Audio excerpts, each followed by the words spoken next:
জাহান্নামের আগুনে জ্বলতে জ্বলতে যখন চামড়াগুলো গোশতগুলো ঝলসে যাবে, রব্বুল আলামিন নতুন করে চামড়ার গোশত গায়ের মধ্যে ফিট করে দিবে। ওই চামড়া গোশত আবার ঝলসাবে, আবার ফিট। আযাবটার মজা যেন ভালো করে টের পায়। একের পর এক শাস্তি শুরু এবার জাহান্নামে। যারা দুনিয়াতে আত্মহত্যা করছে, ছুরি মারছে, ও খালি ছুরিই মারবে। বিষ খাইছে, খালি বিষ খাবে।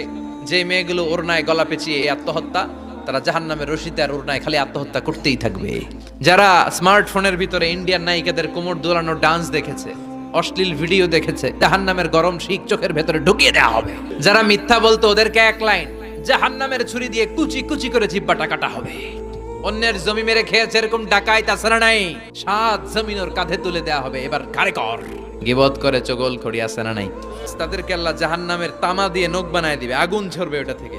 নিজেরা নিজের গালের গোশত আর বুকের গোশত টেনে কুড়ে কুড়ে খাবে। ওদের ব্যথার চিৎকারে পুরো জাহান্নামটা থারথার করে কাঁপবে। যারা যাকাত দেয় নাই,